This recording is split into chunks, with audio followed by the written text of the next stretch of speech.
Well, howdy! This podcast is a proud member of the Podicon Go network. Podicon Go, family-friendly shows that are fun for everyone.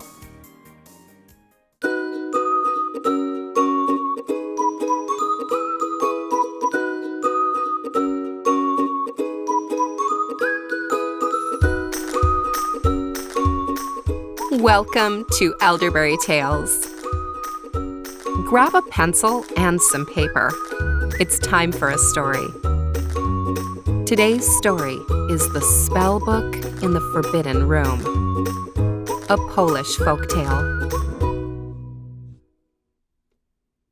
In the mountains of Poland, there once lived a miller and his 3 daughters. All the eldest daughter loved to do was to gaze at herself in a mirror or in a pond, turning to one side for a pose, taking up her hair to see if that looked more fetching, then letting it down again with a flounce. The middle daughter spent her days dancing about, skipping everywhere, twirling and dipping. The youngest of the father's 3 daughters was quieter. Often she was lost in thoughts or daydreams. But she adored her 2 older sisters and would clap with delight at her eldest sister's choice of red ribbons for the ends of her braids, then clap a beat for her other sister to dance circles around her. The father dearly loved all 3 daughters, but sometimes wished he could teach them to read. Only a couple of people in the village knew how to read, but they were too busy or important for the father to ask. And besides, he had no extra coins in his pocket to pay for lessons, even if he could approach them. One autumn day, a shivering old woman knocked on the father's door, asking for a bite to eat. He quickly ushered her inside, offered her a bowl of hearty bean stew with sausage, and a place by the fire. After dinner, the old woman took out a book and started to read quietly to herself. At once, the father said, "May I ask, dear woman, if you would consider staying here with my family for the winter? You'll have a soft bed and warm meals, and in return, would you give reading lessons to my daughters?" It was agreed, and the first lesson was scheduled for the very next morning. The eldest daughter would have come, but she disappeared in the fields to gather wildflowers for a party that night. The middle daughter would have come too, but a traveling minstrel was passing through town with an accordion, and she couldn't miss dancing to that pumping beat. Only the youngest daughter was there for the lesson, and with the gentle teachings of the old woman, the maidens started to make sense of the strange-looking squiggles on the page. That evening, the father scolded his 2 older daughters. They hung their heads and said they were very sorry and promised to come the next morning. But alas, after breakfast, the eldest daughter rushed off for thread to sew embroideries on her blouse, and the middle daughter had to practice a new dance step while it was still fresh in her mind. And so it was the youngest daughter again, who alone studied with the old woman. So it went, day after day. Each night, the father reprimanded his 2 older daughters, and they pledged to come to lessons the next morning without fail. But one thing or another got in the way, and it was only the youngest daughter who learned to read.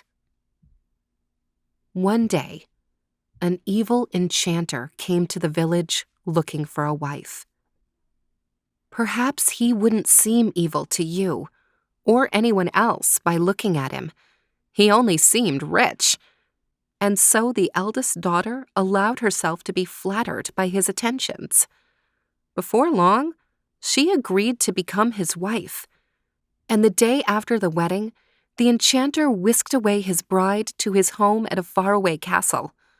There, he told her, she could enjoy dozens of expensive dresses and vests and jewels to adorn her hair. The enchanter's castle was truly marvelous to behold, and the wardrobes in the bedrooms were indeed packed with long ruffled skirts with sheer aprons, full-sleeved blouses, and vests richly decorated with beadwork and embroidery. The drawers were filled with headscarves of all colors and heaping piles of beads. On most walls rested huge framed mirrors. The eldest daughter was utterly delighted and marveled at her good fortune. One day, her new husband said, "I need to go away for a while. Anytime you're hungry, just go to the dining room, sit at the dining room table, close your eyes, and imagine what you would like to eat. A steaming hot feast will appear before you. But," he frowned, "there is one thing you must know. You must never go into the room at the end of the corridor." It was easy enough to agree to that, and the eldest daughter promised she would never do such a thing. Yet, as the days passed, after the thrill of dressing up wore off, after all, who was there to dress for? The idea of taking just the tiniest peek at the room took hold on her. Before long, there was nothing else she could think of, until she absolutely had to venture to the room.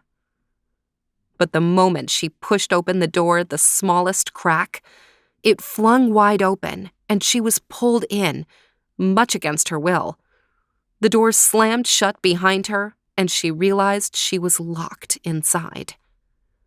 When the enchanter returned, he knew instantly what had happened while he had been gone. He stormed inside the room. "You disobeyed me," he thundered, pointing at her. "You are no longer my wife." The next instant, the eldest daughter was transformed into a yellow songbird, trapped in a gilded birdcage.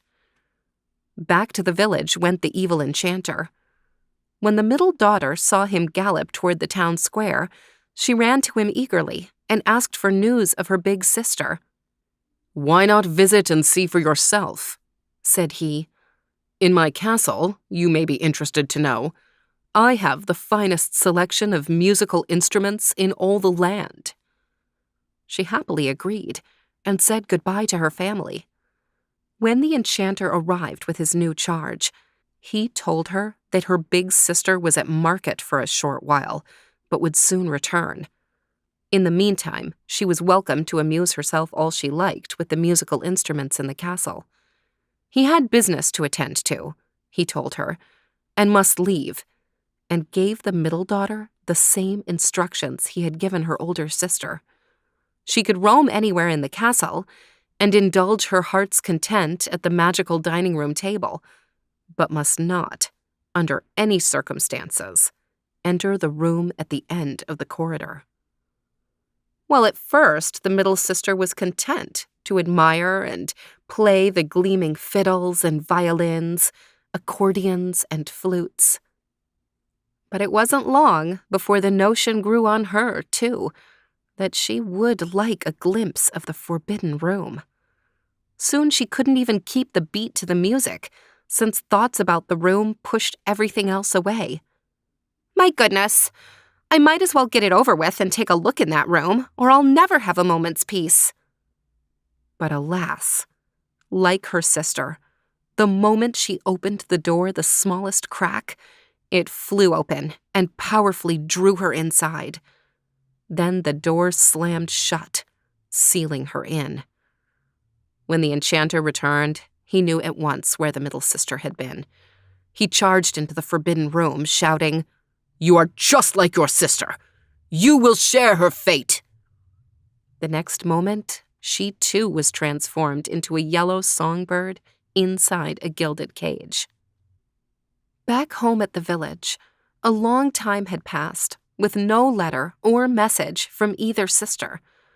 The youngest daughter was beginning to worry. When the enchanter appeared at the village, she was very relieved and plied him with anxious questions. "Oh, they are very happy," he assured her. "So busy they don't even have time to write a note. But they both asked me to come here and tell you they'd like it very much if you came for a visit."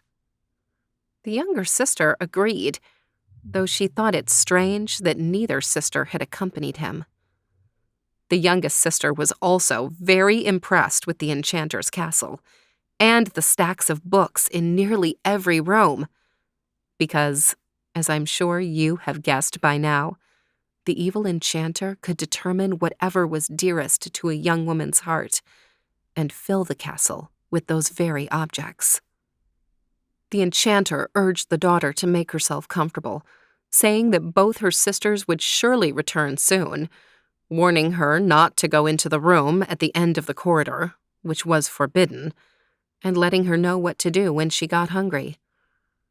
The youngest daughter would have been content for days waiting for her two sisters, with all the lovely illustrated books for her to pore through.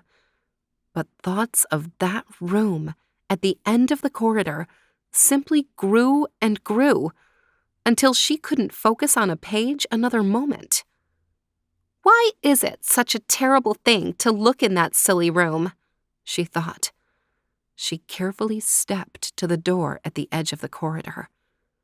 Ever so slowly, she turned the latch so it didn't make a sound. Yet the moment she pushed the door open the smallest crack, it flung fully open, and the maiden was pulled inside, even though she grabbed hold of the doorway and tried to hold on with all her might. Then, slam! The door locked shut, sending a whoosh of wind that blew her hair and caused something behind her to rustle. Turning around, she noticed a bookstand in the middle of the room, holding open a large, dusty volume, with some of its pages rustling from the wind. As she stepped toward the book, she noticed something else.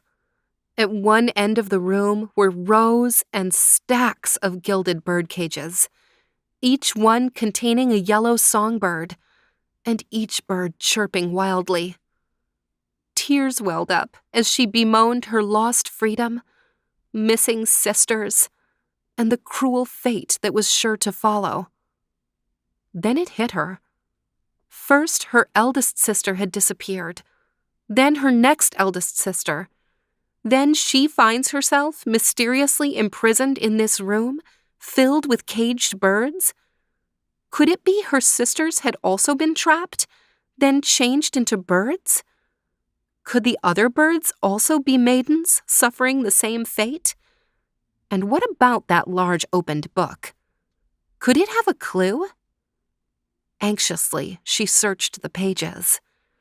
It was a large spellbook, with frightening illustrations drawn in the margins, and spells she could barely pronounce. Which one could undo her sister's enchantment? A distant sound of footsteps meant the enchanter was entering the castle. Frantically, she skimmed the pages. There was a spell for making oneself irresistible, another for revealing a person's deepest desire, another for starting fire, one for taming dragons, one for turning creatures into mice. Her head pounded with exasperation. Closer and louder than ever came the footsteps, until, with a furious final stomp, the enchanter lunged into the room. "How dare you!" he roared. He pointed his bejeweled finger at her. At once, the youngest sister called out, "Bejackle Wex!"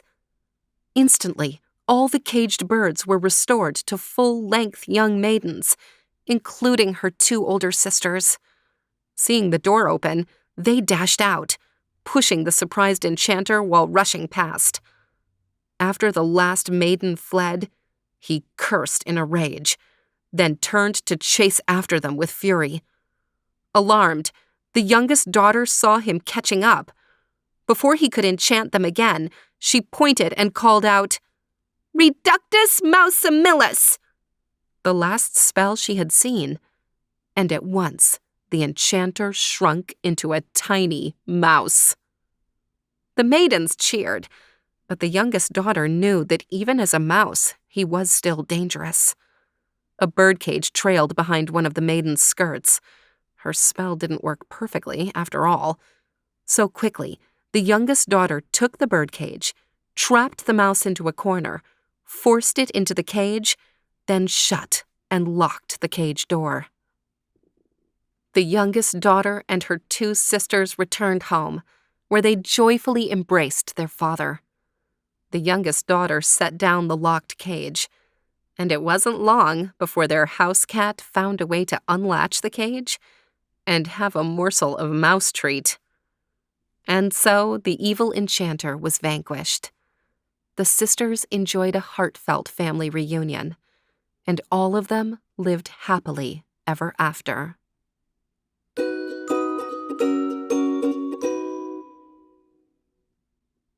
Well, that story had a few scary parts. I think so anyway. But it had such a happy ending that I thought it would be good to tell you the story anyway. Here's one thing about the story that I find interesting. At the beginning of the story, the father meets the old woman who knows how to read, and he asks her to teach his daughters how to read. It seems very important to him that they learn how to read, even though he didn't know how to read himself. And the story also says that most of the people in their village did not know how to read.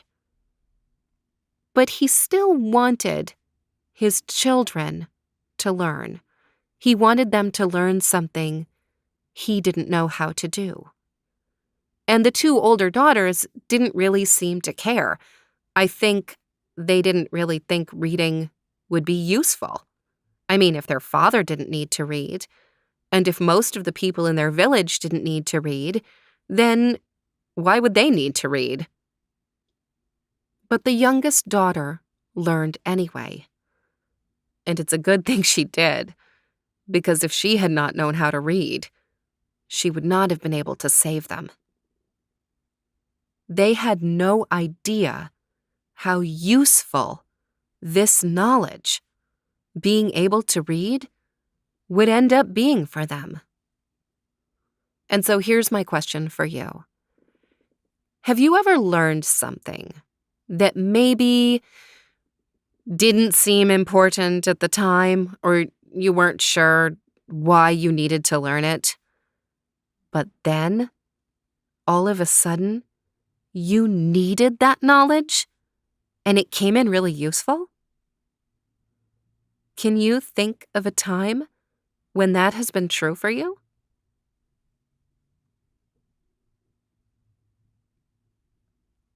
I think it's always easier for us to learn something when we're really interested in it and when we're really curious about it. And when someone else tells us to learn something that we're not interested in or that we're not curious about, it can be harder. It can be harder to pay attention, and it can be harder to remember later. The next time you need to learn something that you might not be that excited to learn, try imagining that that knowledge is the only thing that could save you from an evil sorcerer, and see if that trick works. Maybe it will start to feel more important to you, and you'll actually be able to learn it. After you try the experiment, let me know how it goes. I'm very curious. This story, The Spellbook in the Forbidden Room, is a Polish folktale retold by Elaine L. Lindy for the website Stories to Grow By, storiestogrowby.org, and is used here on Elderberry Tales with permission. Grown-ups, if you also enjoyed listening to today's story, I narrate audiobooks for adults available on Audible. I have a selection of fantasy, mystery, and romance. You can find them by searching for Carrie Coelho. Thank you for listening to Elderberry Tales. I'll see you next week.